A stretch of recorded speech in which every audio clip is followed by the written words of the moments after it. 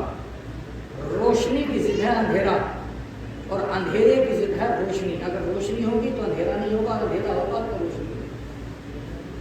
ایسے ہی مولا کی ضد ہے غلام اور غلام کی ضد ہے مولا. اگر مولا ہوگا تو غلام نہیں ہوگا اور غلام ہوگا تو مولا نہیں ہوگا. اور غدیر خون کے میدان میں دو مولا تھے، رسول اور علی. باقی سب کون ہوئے؟ غلام. تو اب اگر کسی موقع پر جب نسل آگے بڑھے گی تو مولا کے گھر میں مولا زادے پیدا ہوں گے اور غلام کے گھر میں غلام زادے پیدا ہوں گے. اب کسی مقام پر اگر کوئی مولا زادہ کسی غلام زادے کو غلام زادہ کہہ دے تو برہمانی کی کون سی بات ہے؟ بات سمجھ آ رہی ہے؟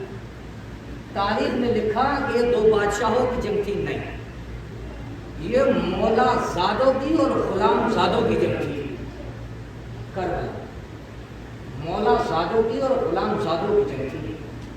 کربلا کے میدان میں حاجیوں کے بیٹے موجود تھے کہ جو غدیر خون کے اندر یہ اعلان سن چکے تھے کہ علی تم سب کا مولا ہے.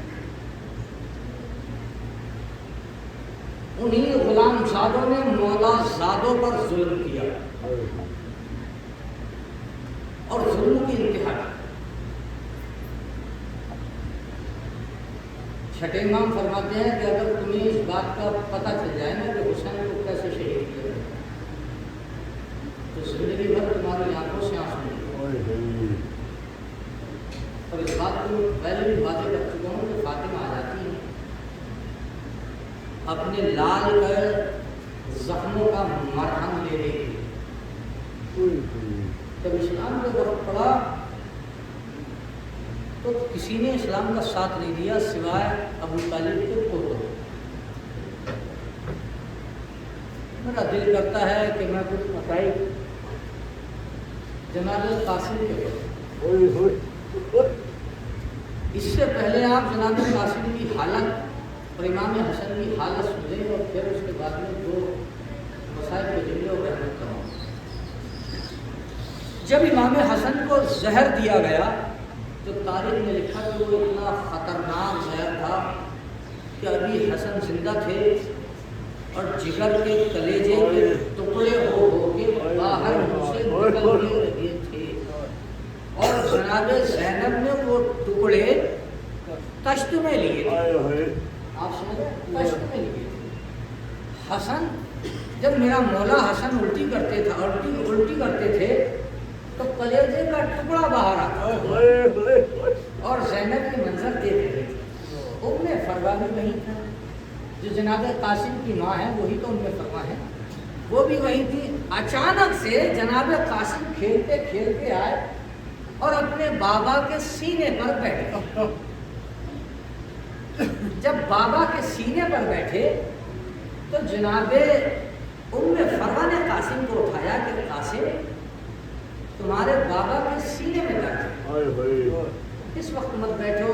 جناب قاسم کو جناب امام حسن نے گود میں لیا اور کہا فروا اسے میرے سینے سے جدا مت کرو، کیونکہ جب یہ میرے سینے سے لگتا ہے نا تو میرے سینے کو ٹھنڈک ملتی ہے، سکون ملتا ہے۔